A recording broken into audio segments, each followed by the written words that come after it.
Isang posibleng independent bloc sa Kamara ang maaaring maging malaking sakit ng ulo kay Speaker Martin Romualdez sa kanyang huling termino sa Kongreso. Tatlong kongresista na hindi sinuportahan ang kanyang pagka-speaker at hindi rin umanib sa House Minority ang nag-uusap-usap na magsanib puwersa na lang.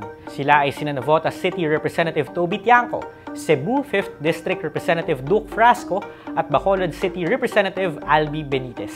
Lahat sila, minsang lumutang ang pangalan sa pagka-speaker, pero wala sa kanilang sumubok kalabanin si Romualdez sa posisyon. Bakit ba nila naisip na maging independent na lang?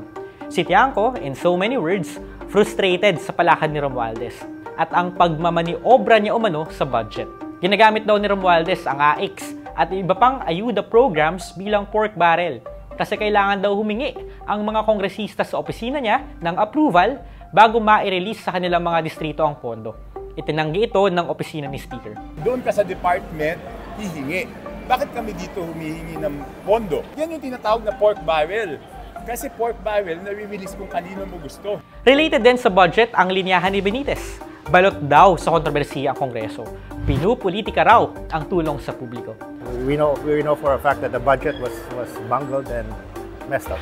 Presidente na mismo, nagbito na siya na may ibang projects ng last 2025 budget. Si Duke Frasco, hindi raw sinuportahan si Romualdez dahil ang gusto niya ay lideratong pananatilihin ang integridad ng Kongreso. Hindi naman bago ang pagkakaroon ng independent members sa Kamara.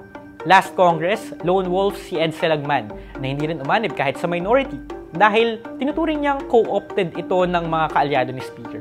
Maliban sa tatlong nagnanais bumuo ng independent bloc ngayong 20th Congress, may tatlong Duterte rin, Paulo, Omar at Harold, pati na rin si Congressman Isidro Ungab na hindi rin umanib sa majority o minority ng House. Dahil independente sila, marahil mas magiging reduced ang kanilang official powers.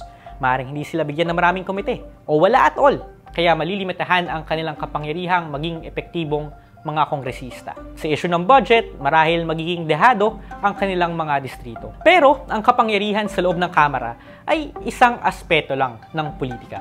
Ang Court of Public Opinion ay ibang laban. Kaya asahang mas magiging maingay ang mga independent congressmen na ito. Sabi nga ni Tiangco, umaasa siyang mapapanood ng publiko sa balita ang pag-iingay niya patungkol sa umano'y maanumalyang pagbuo ng small committee kung saan nangyayari ang mga tagong amendments sa budget. Sa isang institusyon na ilang beses nang naging saksi sa mga kudita laban sa Speaker, hindi pwedeng i-underestimate ang mga katunggaling kongresista, kahit pa wala silang numero sa ngayon. Ang hamon kay Speaker Romualdez, panatilihing masaya ang kanyang mga kaalyado para hindi siya masita sa pwesto.